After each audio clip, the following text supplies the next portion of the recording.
Hello and welcome to the Fuel Podcast, The Video, and I'm your host, a Smith called Keith.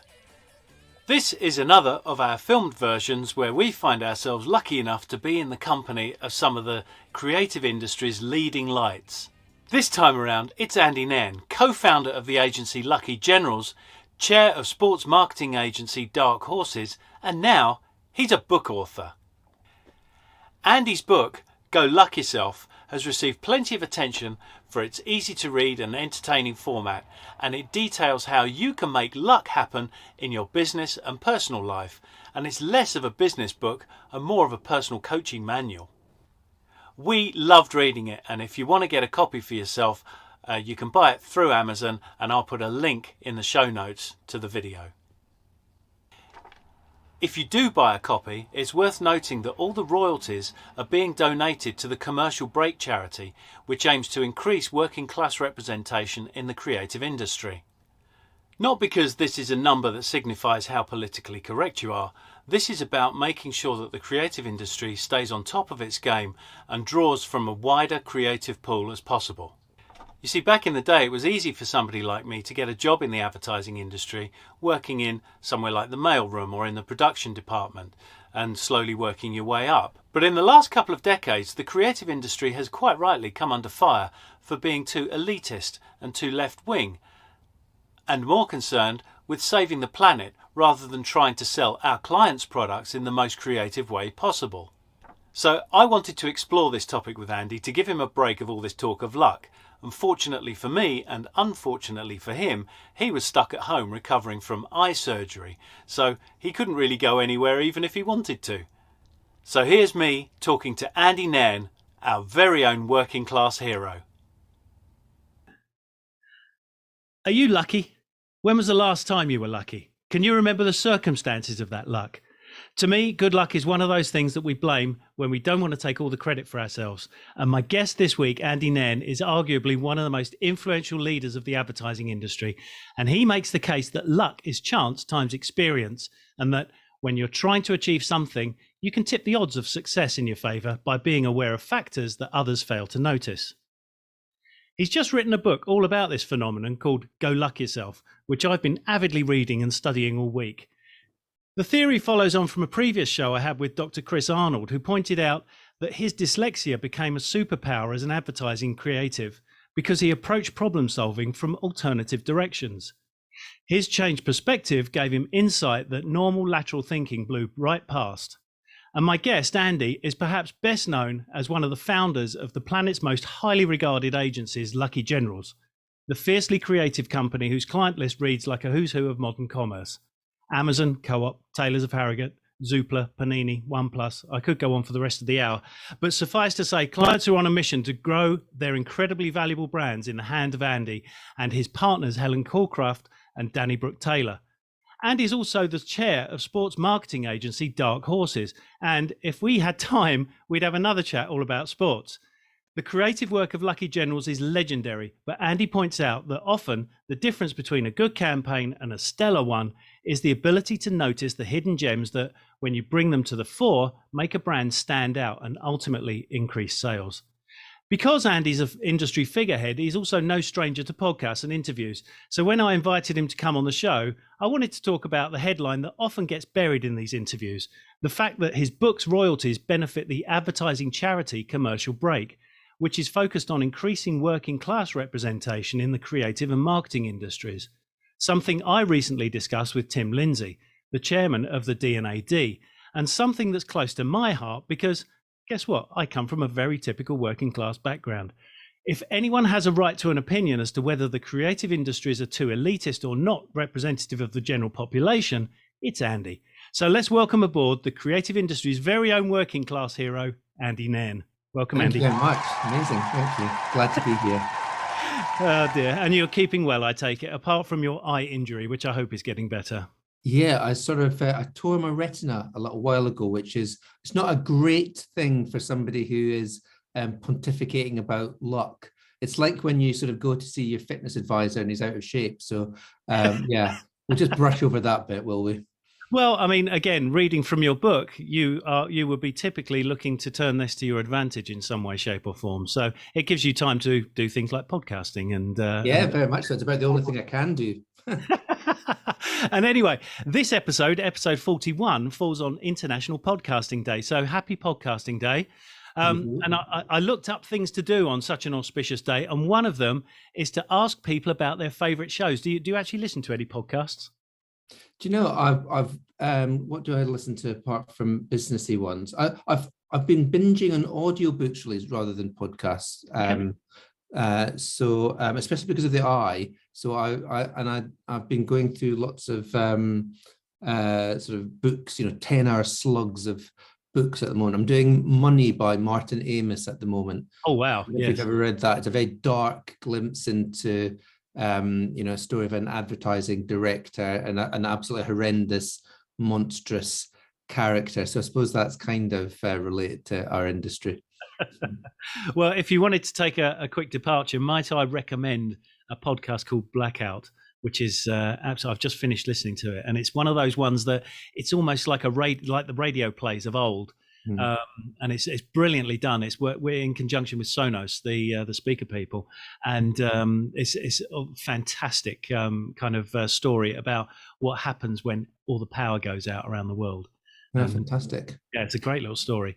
But anyway, so thank you for visiting this little podcast, and I got to say right out the gate, this is a great book. So thank you for putting it together.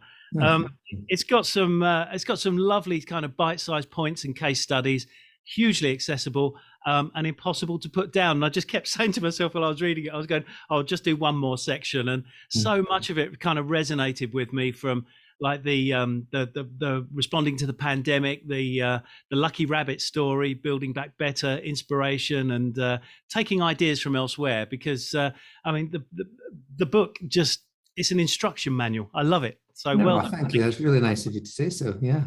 And by the way, audience, I noticed yesterday that Andy's giving a talk tomorrow for the Bristol Creative Industries, and they're charging 15 quid a ticket. So this podcast is excellent value.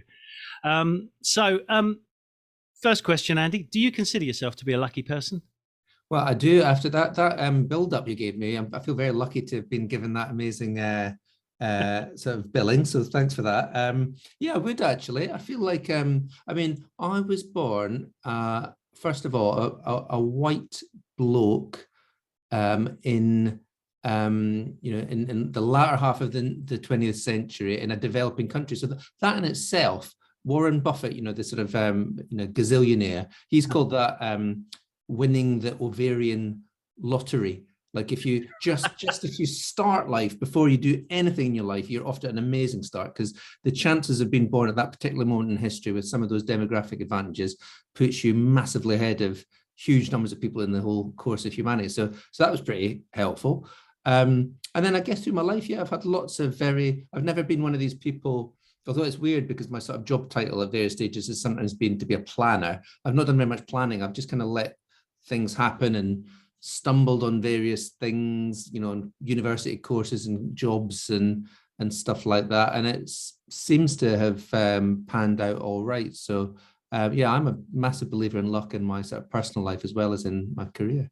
Well, I kind of stuffed words into your mouth right at the very start there by saying that how you define luck. But I mean, what is your definition of luck?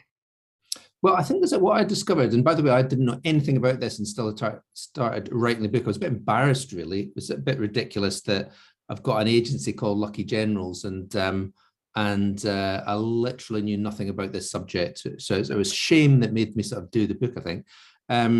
But what I discovered was there's a couple of different sorts of luck. There's this sort of fate, which is the sort of blind luck, I guess, the luck that you're born with, the luck that you can't do anything about. It's not achieved through your own means. And then there is, something a little bit more like we sometimes call serendipity, which is more when opportunity meets prepared mind. I think that's one of the best definitions I've heard of it. So opportunities present themselves in our lives, but we've still got to have a skill and a talent and our eyes open to recognize what those opportunities are and to make the most of them. So, and that seems to be the most useful sort of luck. We can't do anything about fate. We can't do very much about the stuff that happens to us, but we can make luck happen to us. We can make ourselves more likely to be lucky, and that feels like quite a useful sort of luck. Yeah, and it's I mean, you say, don't you, during the sort of in the course of the book, it's spotting it when it happens, and I think that's a kind of definitely a skill that sort of takes advantage of luck, but it's the ability to see it when it turns up, I guess.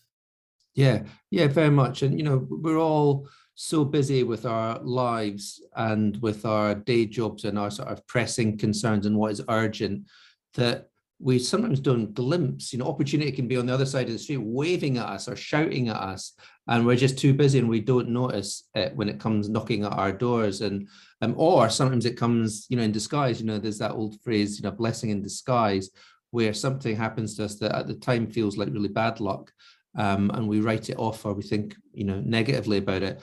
But if we pause and think about it, actually, it might turn out to be an amazing opportunity.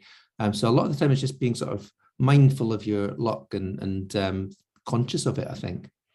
Because we, as a culture in the West, we almost think like luck is not a very, it's a negative thing. There's a negative perception of it in that we didn't create it; it just happened. And I think that that's not the same throughout the rest of the world, is it?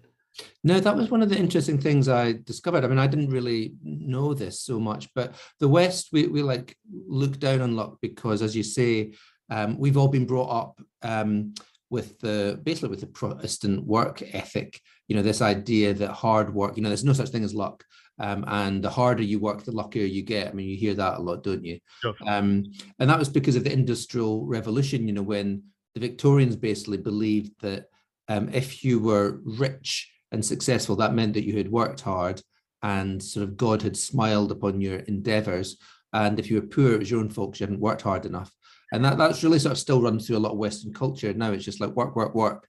And it's making us all ill and frustrated, and doesn't really often get creative results. I mean, obviously we've all got to work hard to some degree to succeed.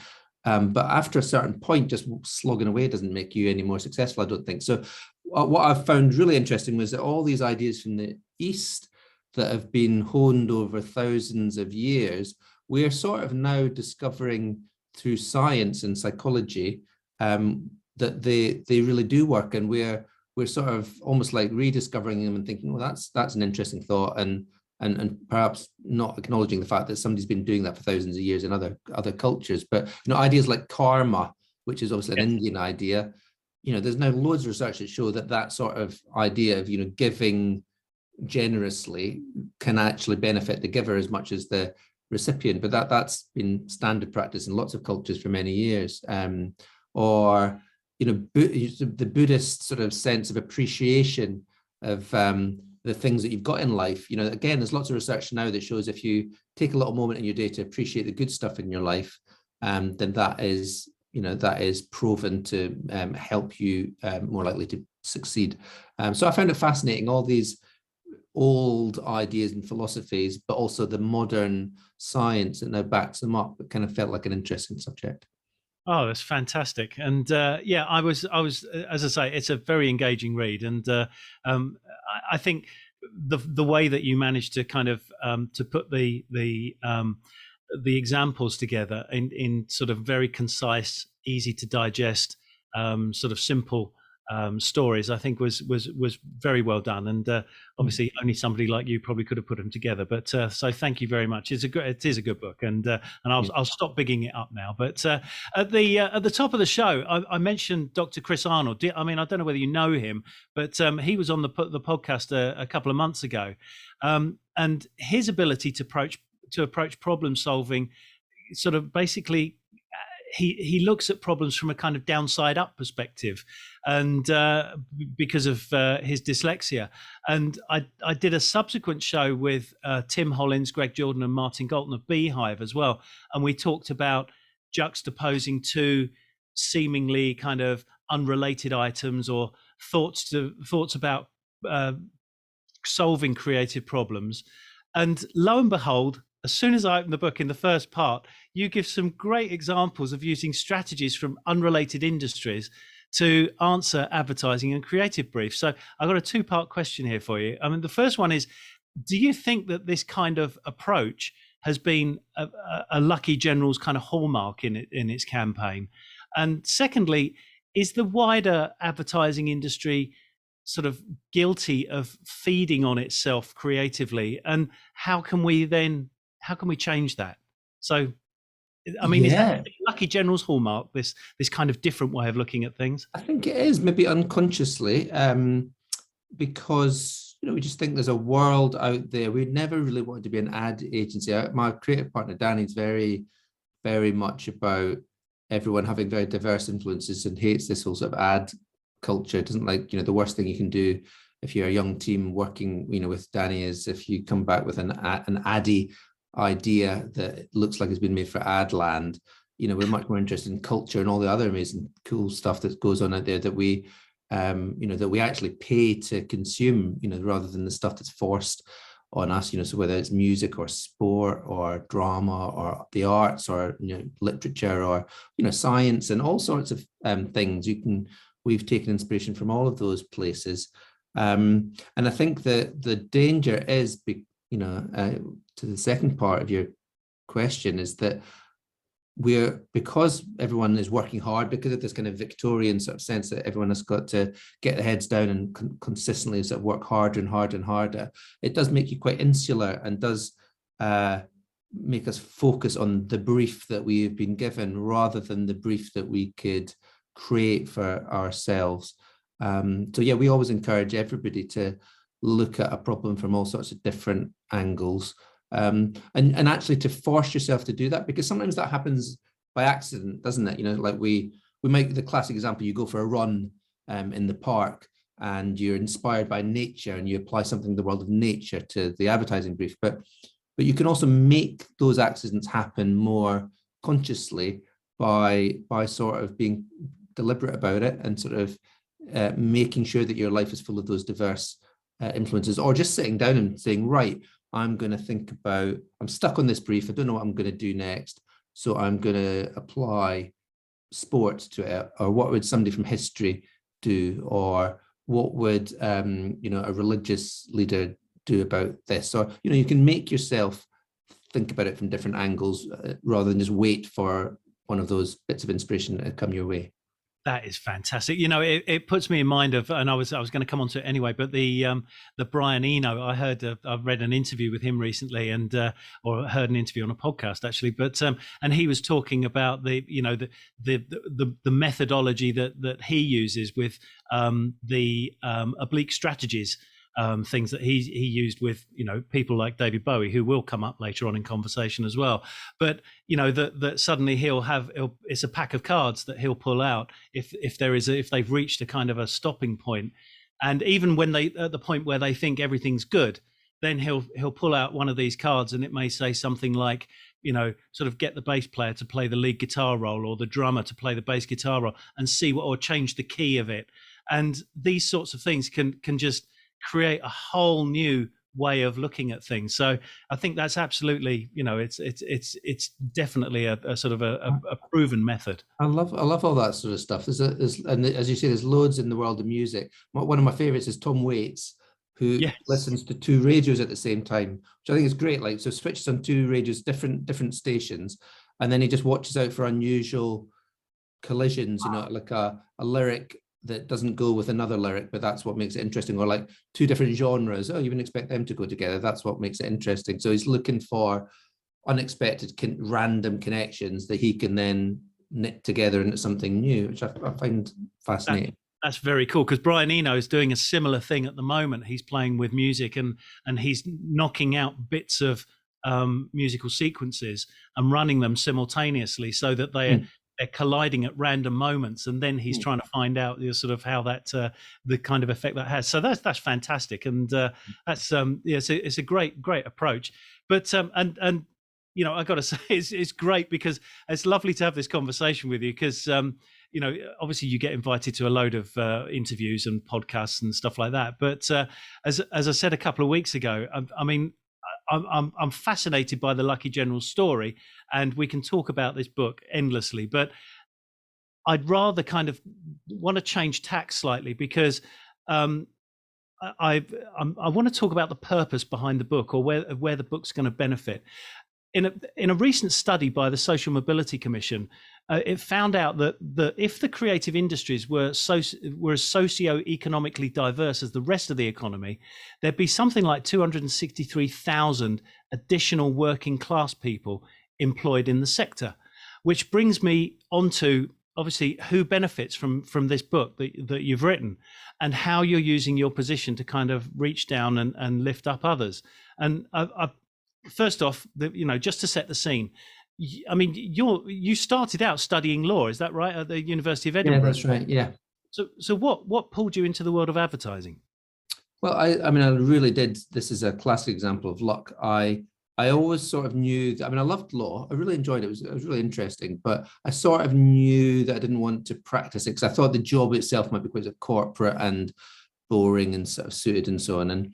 And so I started telling my tutor at the time, and he was a lovely guy who sort of said, well, if you like certain aspects about law, like you like assembling a story and putting someone's best case forward, but you want to do it in a more creative environment, what about advertising? And I didn't know there was a thing called advertising, but I thought, oh, that's interesting. And I didn't do anything about it immediately, but I then, when it was time to finally get my shit together, I sort of thought, right, okay, remember what he said. And what's really interesting is this guy who sort of set me on the way is a guy called Alexander McCall Smith. And I think he took his own advice. So I feel like I have helped him in his career as well as my career. But he's ended up being phenomenally much more successful than me, because he's now one of the best-selling authors in the world. So he gave up the law and started writing novels, and he sold tens of millions of novels, quite a lot more than my book, all over the world. So but that's right. So far, I think I've got a bit of catching up to do. But no, he was like, that's, I think, having a chance conversation, to a lawyer about your career in advertising. That was a kind of an unusual sort of combination. But I think just again being listening and keeping your mind open to stuff that you hadn't really considered before was a good lesson there. And so I then applied, and I ended up at an agency called Abbott Mead Vickers, which is now one of the biggest in the country. Not an insubstantial company, no. But so I mean, do you consider yourself? I hate to sort of, it sounds such a brash question, but I mean, do you consider yourself to be a working class or coming from a working class background? I think it's a good question. Basically, the short answer is no, right? Because I think technically it depends on your what your parents were doing when they were 14, and mine was a teacher by that stage, my mum, and my dad was a newsagent. But the sort of longer, so he had a little village shop, but so we weren't like, rich, but we weren't, we had some money, and, I went to the local comprehensive, but we weren't, we were sort of, I never had to want for anything. But I think the sort of longer answer is both of them came from very working class backgrounds. So my mum was, before she was a teacher, or the only reason really she was a teacher was that she was the youngest of 12, and her dad was a coal miner, and all her brothers were coal miners, and her sisters were factory workers. And because she was by far the youngest, they all sort of encouraged her to stay on at school and paid for her and supported her and said she didn't have to bring any money into the family and all that kind of sort of stuff. So she always felt that she was incredibly lucky, to use this word again, that she had been born then. If she'd been like born a couple of positions earlier, or if she'd been a boy, she would have been down the pit like everybody else. So she inculcated this belief in me that, again, if I'd been born a generation before, I'd be down the mine as well, sort of thing. So, and all my extended family on that side, there was tons of them. I mean, her sister we're a Catholic family, as you can imagine. Her sister had 9 kids, and they all had tons of kids. So they're all like plumbers and steel yard workers and shipyard workers and stuff like that. And then on my dad's side, he was, he sort of had the opposite work. He was very working class, but he left school at 14. He was a single child, so very, very different, of a single mum. And his dad was not really involved in his upbringing, and in and out of trouble with the police and all that kind of sort of stuff. And really quite a troubled sort of, his dad had quite a troubled sort of start in life and all that kind of stuff. But that made him sort of really appreciate, he left school at 14, but he never begrudged any of that. And so he sort of gave me a real sort of sense that, you make the best you can of stuff, and you You don't have to be saddled with the thing that you start off as, and both of them, like, there's nothing like working class parents to sort of give you a belief in striving and appreciating what you got, and education. Actually, I mean, that was the big thing that they both gave. They both grown up in this, my mum literally had no books in the house, sort of thing, and so they spent all whatever money they did have, it was we're surrounded by books, and we're always encouraged to learn stuff. And so that's my long way of kind of saying I don't think I can say I'm working class, and I feel like that would be, people often say that in an unhelpful way because it sort of again makes you underplay the luck that you've had. And I feel like I was lucky to have a more comfortable upbringing, which I'm very grateful for, and I'm grateful for their advice. But it was influenced by both my parents coming from those backgrounds. Working class mentality, yeah. Yeah. Oh, well, that's fascinating. I mean, because we had a bit of a class debate sort of on the show for a few weeks ago. We started with Steve Harrison talking about his Can't Sell, Won't Sell book, and I mean, obviously you're familiar with it, but he claims that the advertising industry is kind of overpopulated by kind of left-wing university graduates, and they're too concerned with saving the planet rather than doing what they're supposed to do, which is sell their clients' products and stuff. I mean, what's your take on that? I mean, how do you respond to that? Ooh, it's good. I mean, Steve's obviously very smart. I don't agree with everything he says. Like, I feel like he's right that there's a certain type of person in advertising right now. It is more middle class and more sort of socially liberal and all those kind of things. I mean, I think companies these days do need to think about their place of responsibility, because perhaps in a way that what we didn't know about X number of years ago, or weren't conscious of, companies are potentially causing a lot of damage around the world, and diversity is an issue that they really have got to address. So all these things they must do as companies. I suppose the separate point then is, should they talk about it? Should they, because one argument might say, yeah, you should just do all that good stuff, but you don't need to make that the focus of your advertising. I guess that's Steve's thesis.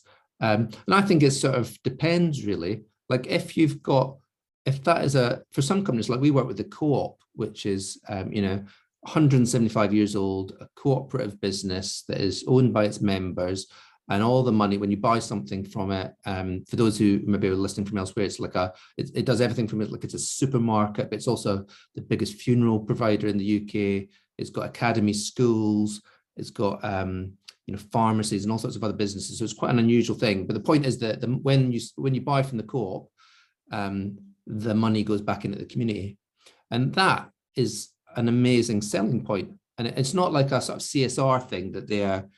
I think that's what Steve perhaps is rightly annoyed about, and we're all frustrated by, is when companies are not really doing good stuff, but they sort of put this on as a sort of a bit of virtue signaling or sticking plaster that disguises what they're really doing in the community. But the Co-op do that day in day out. They've done it for 175 years, and that is the reason to shop there. So that is for me, that's a completely legitimate thing for us to talk about, because that does persuade you. Yeah, that makes you, why would you go there rather than some big monolithic supermarket? So that is both things coming together nicely. It's ethics, but also the reason to buy my product. Where it gets harder is, as perhaps Steve has alluded, where you've got nothing really distinctive. The company's doesn't really believe in any of this stuff. It's not really acting. It's just spending a lot of money on glossy advertising to make them look good.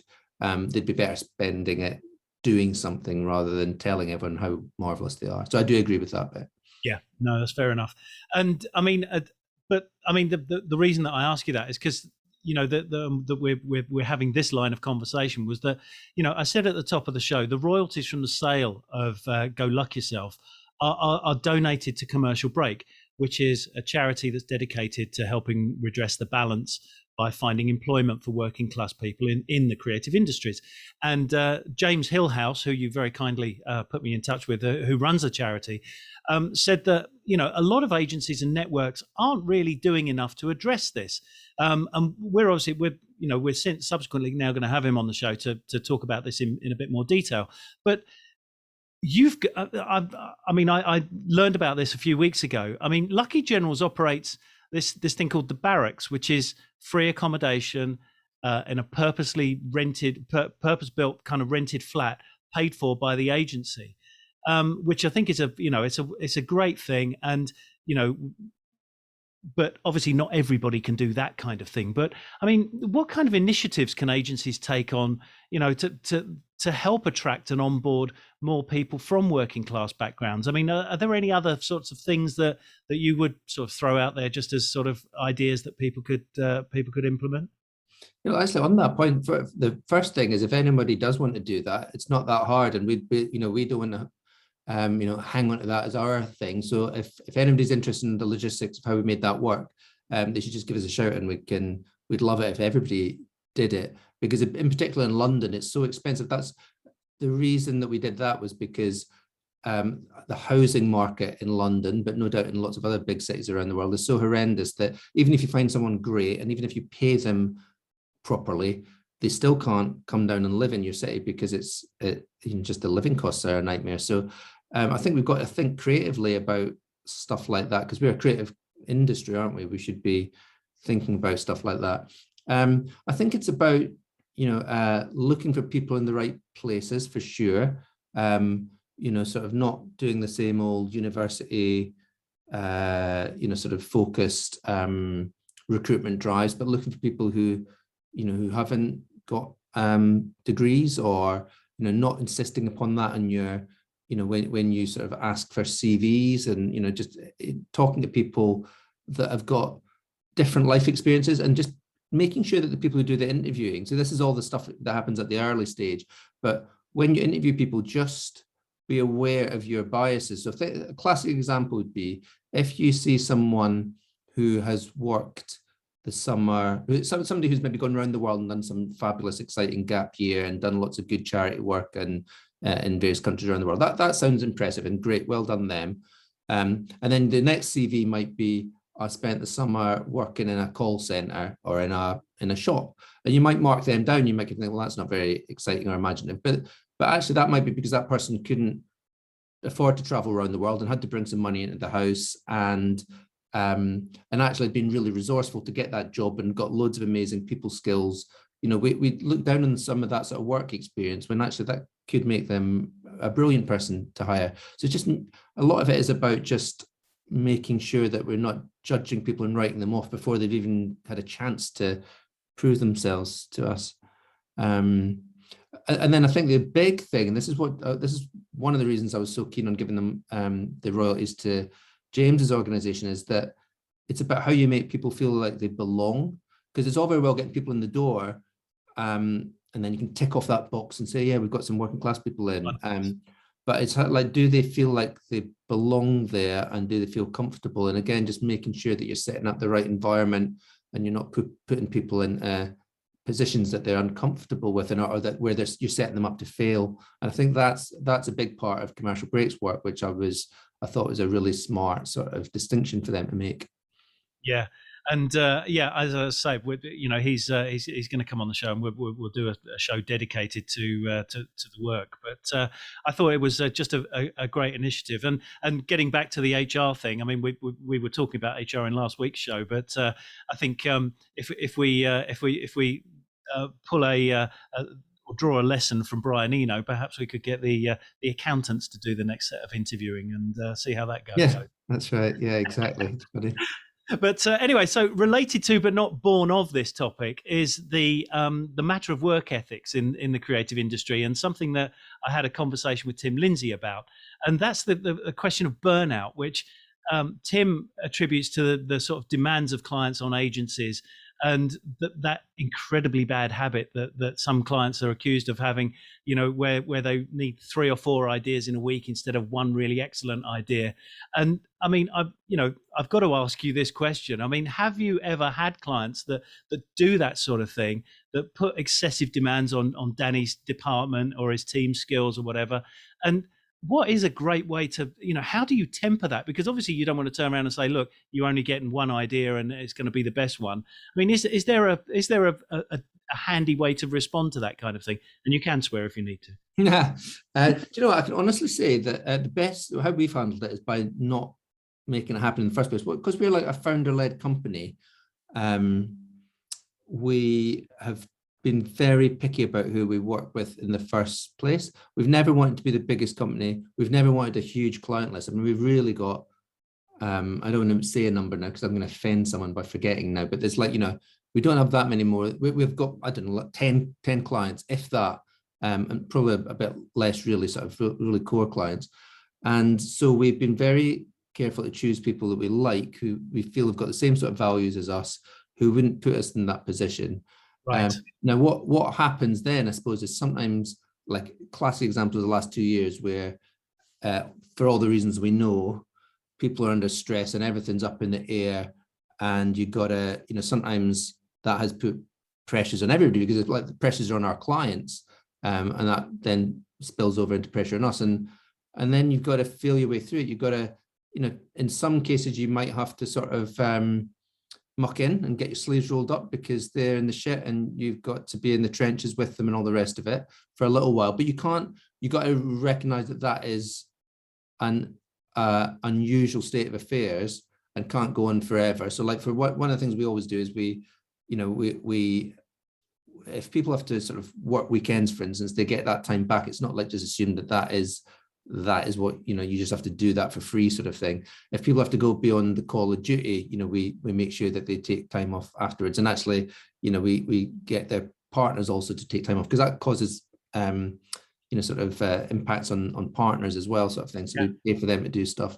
We rotate people through, if clients are particularly busy, like retail clients are sometimes quite tough, and so you can only spend so long on them, and then you sort of rotate, so that you get a chance to do something else. We never have, as a rule, we never ever have someone only working 100% on an account as well, because that means that your whole life is dominated by this thing, and everyone needs an outlet, a 10% or 20% client that's a completely different thing, a charity or something like that, so that you have some variety in your life. And then it's a case of just saying to our clients no, and having we've never had a client that we'd be scared to leave.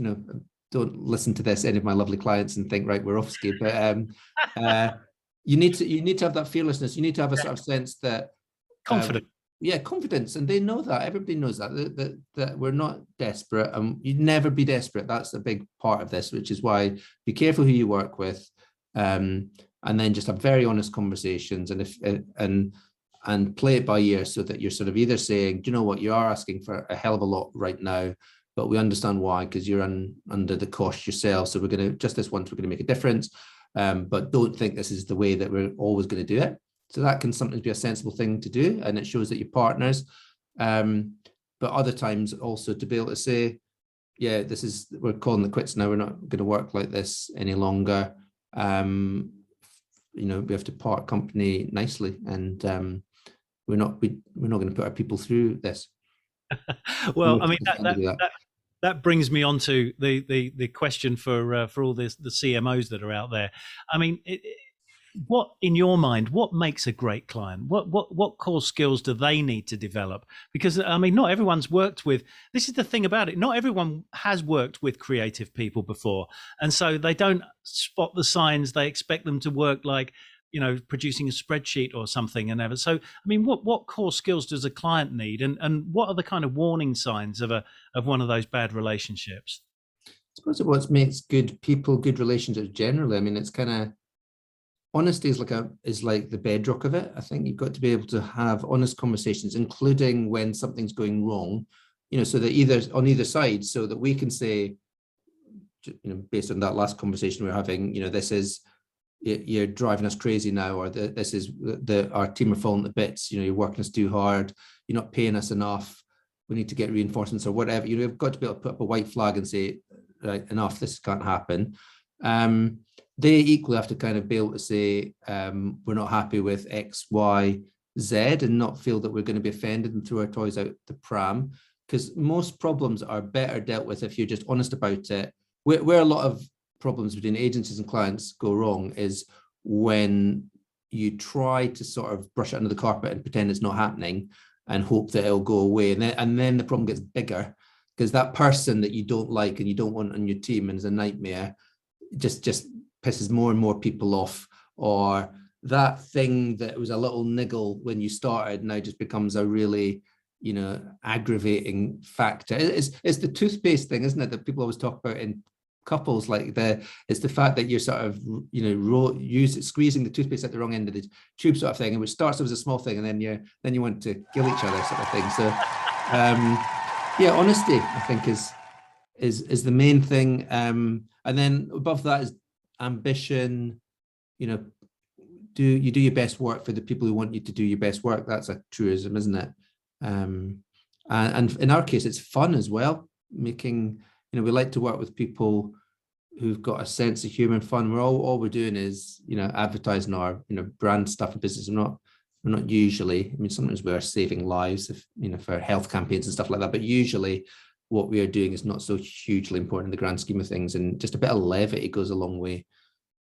Oh, that's fantastic. That's fantastic. And talking of saving lives and great campaigns and stuff, I did ask you to just sort of put together a list of your sort of top 3 all-time favorite campaigns. I don't know if you're able to, but I'd love to hear what you judge to be sort of great campaigns. They can be yours, anybody's. It doesn't matter. No, I thought I wouldn't choose mine. I feel like that would be that make everyone hate me even more.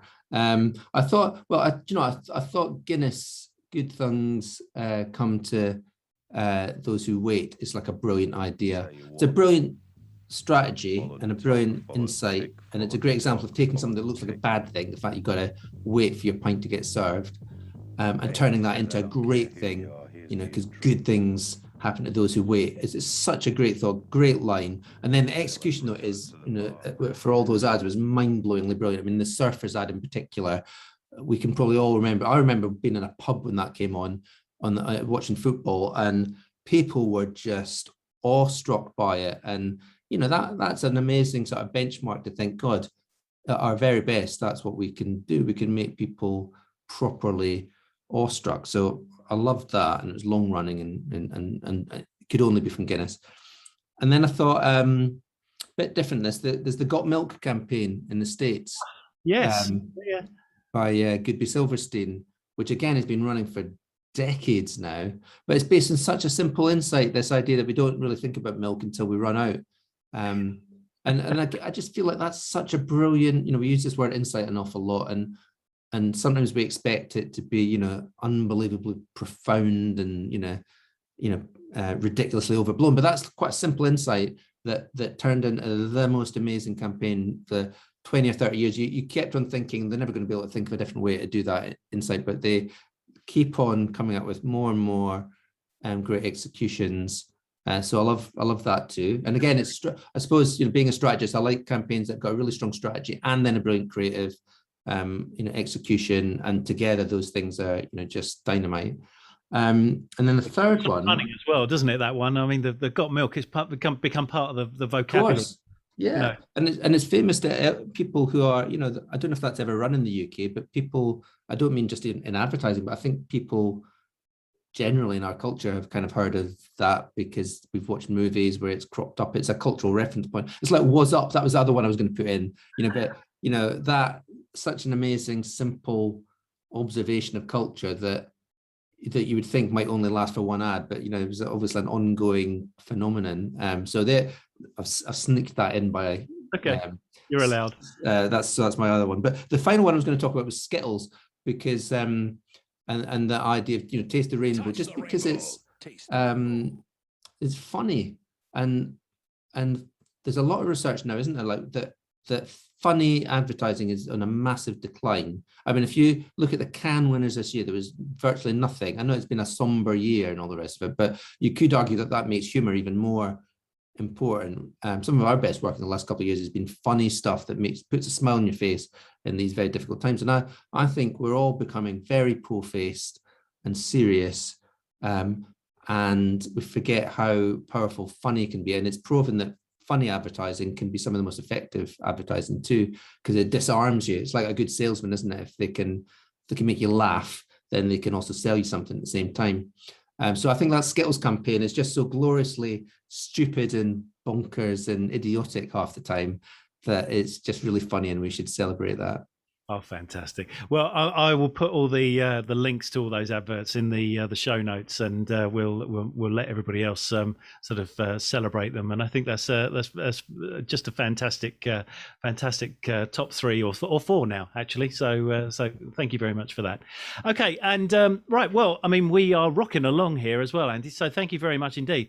But now a bit more homework that you did for me, and I've been dying for this one.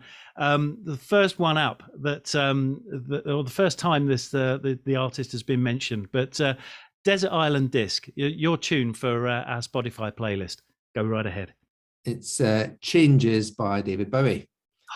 Just an amazing song. Fantastic. But with a flop, do you know, it was an absolute failure at first. I think when he first released it, it bombed, and then I think it only became a success as a B-side of something else. And it's really only in retrospect now, when we look back at his life and we see how he went through all these changes himself, and it's become a sort of a motif for this amazing restless creative spirit and embracing change. We sort of look back on it now as this masterpiece because of all those things. So I like it. I like it because it's a great song, but also I guess it does sort of encourage us all to change and move with the times, which he was obviously the master of. So I think I'd choose that one. And I think I did mention it to you as well, but one of his mottos, which I absolutely live by, and I'm sure you guys do as well at Lucky Generals as well, is that you only really become seriously creative when you get yourself out there in kind of the uncomfortable zone, when you're never quite sure this is going to pay off, and that's when the real magic starts to happen. So I think that in the world of advertising, that has got to be sort of one of the things that we need to try and introduce more. Danny always says that. Is it if you were asking him what's a good client, he'd say someone you can feel uncomfortable outside of, when you're going in to meet a client with some new work, you're either feeling uncomfortable because you're thinking, oh, this is, what are they going to say? Is this too crazy for them? They probably won't buy it. They're conservative. That's bad feeling of uncomfortable, where you think they're just going to blow everything out.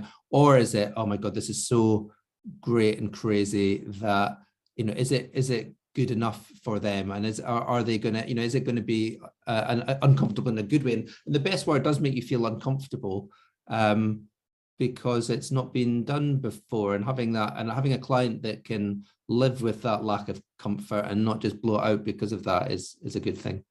Absolutely. Well, I mean, you can see where it comes through in the sort of the execution of a lot of the work that you do. But okay, so have you got a book for our Zoom bookshelf that everybody needs to have behind them now? Yeah, it's something I've just listened to, an audio book, which is called The Young Team by Graham Alexander, which is about a Scottish working class kid's experience growing up in gang culture. So it touches on some of the other things we've talked about. It's just absolutely brilliant read, and it's part of this new school, I suppose, of work. Like the Booker Prize winner was Shuggie Bain, and I suppose they follow on from Irvine Welsh, but people writing about their own experiences in their own language. It might be quite tough for those of you who don't particularly. You might have to swat up on your vocabulary beforehand, or find yourself a Glaswegian friend or something like that. But it's just really, it's funny, it's gritty, it's tough, but very generous spirited as well. And I absolutely adored it. And the audiobook is read by the author. So the intonation is just absolutely brilliant. So. Oh, good. Any thoughts on doing an audio version of? No, I did that, but I thought nobody wants to listen to my nasally tones. So it's one of the weirdest things.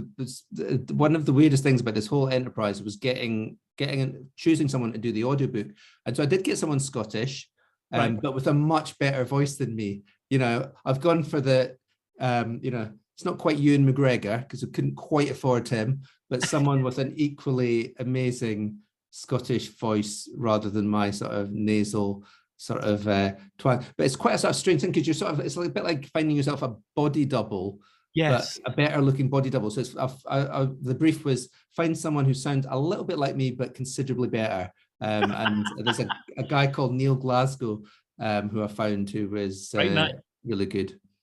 Great name. Fantastic. It's almost like the voice that you think you should have. Yeah, that's it. I'd love it if people listened to it and thought it was actually me. That's maybe what some people will do. By the way, I love the adverts you're putting out at the moment for the book. Well, they are hilarious. Absolutely brilliant. Cheers. Yeah. Always made me smile. Yeah, we do. I think we do. We're trying to promote the book in a way that is true to the book. So if the book is about luck and about having fun and your creativity in your working life, then the way you promote it should be fun and creative and, lucky. And so, yeah, we've done lots of silly things to promote it along those lines. That's fantastic. Excellent. Okay, now this one is going to be spectacular, and I will reveal why. Okay, we introduced this game a while back. It's called What Three Words. We use the What Three Words search engine, and I asked you for 3 words, and what did you come back with? Well, I thought I'd do one word, which is typical planner, change the brief, because I think good planners should be able to say things in 1 word, not 3. So I've chosen distilled, which also works because I'm Scottish and I like a drink, I suppose. Right. I didn't even think about that. I thought of distilling the thoughts and stuff like that. Yes, that's mostly what it was. Right. I thought I'd just get that insult in first in case you said it. But no, it's sort of, I think, seriously, I think good strategy is about taking 3 words and making them into 1, or taking big complicated ideas or complicated issues in society and making them simple. And I hate the school of planning that is about intellectual, sort of pomposity or over intellectualizing stuff.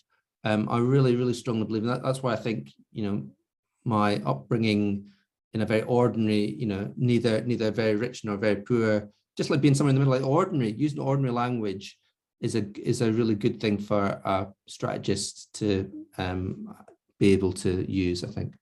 Oh, that's fantastic. And well, I tell you why. Now, I actually put that into the What Three Words search engine, and of course, it kicked me straight out because obviously, you have to have 3 words, and so I added 2 more to it, which was, so we now have distilled and lucky generals, okay, which I put together, and you aren't going to believe what this actually puts you in Bethel in Alaska, okay. And what I normally like to try and do is try and find a sort of an interesting factoid about Bethel or about the destination. And of course, you're in the middle of nowhere in Alaska, and you're not going to believe what happened here. All right, and it feeds right into your book. I thought it was so extraordinary. In 2012, okay, there was a prank. The people of Bethel were pranked because somebody told them that Taco Bell were going to open up a restaurant there. Amazing. Okay, and the whole place started going nuts. All right, but it wasn't going to happen. All right, and the people of Taco Bell heard about this, and they flew in a truck with all the ingredients, with 10,000 pounds worth, all right, in weight, of taco ingredients, all right, and set up a small shop for them so that they could have Taco Bell. And this feeds right into one of your stories in your book about, taking advantage of luck when it actually sort of, comes in weird shapes and forms, and running with it, because it turned out to be a fantastic marketing push for Taco Bell. So I just had to get that in there because it's just so. It just encapsulates everything about the book as well. So thank you very much. Fantastic. No, thank you. That's great. I love the sound of that. I want to go to Alaska, so I'll have to make sure I go there. Well, I will. I'll put the link to the story in the show notes on sort of on the website as well, so that everybody else can read it, because it's just a fabulous story, and it's just a sort of a great end to it. And I thought, so we've got distilled, lucky, and generals, and you're in Bethel, Alaska. So well done, Andy. Excellent stuff. Thank you. And right. So what's coming up in the not too distant future when you're back in action again? Well, it's that time of year when we're all, we're just about to launch loads of holiday stuff and Christmas stuff. We've got Amazon I was going to say, you've stuff. got rather a large retailer to look after. That's right. A sort of a little retailer from Seattle. So we're doing lots of work with them right now. Doing lots of work with the co-op. We just won Virgin Atlantic in the summer. So, and of course they're cheering because the skies have just been opened up, transatlantically. So we'll be doing lots of exciting things for them. They're just like a fantastic mission-driven company. We just won OVO. We won that on the same day as Virgin Atlantic, so that was a very lucky day. Which is a big one of the top, I think it's the number 3 energy company in the UK. It's all about green energy, so it's very much of the moment, sort of carbon zero future and all the rest of it. And yeah, lots of our old favorites like Yorkshire Tea. Just an absolute delight to work with the nicest people in the world and always do great work with us. So we're so happy. As I say, we've only got between half a dozen and sort of 10 or so sort of clients, and we know them all very well. They're long partnerships in most cases, and yeah, we're very happy with our lot in life. Oh, that is fantastic. Well, Andy, this has been an honor, and I genuinely mean it, and a privilege to talk to you. So thank you very much. And if any listeners are interested in finding out more about the good work of Commercial Break or the Alliance, which is Brixton Finishing School, Create Not Hate, Liberty, WYK, got to remember to get everybody in, Agent Academy, etc., or indeed, if you want to talk to Andy and his team, we'll put all the details to the show in the show notes at thefuelpodcast.com.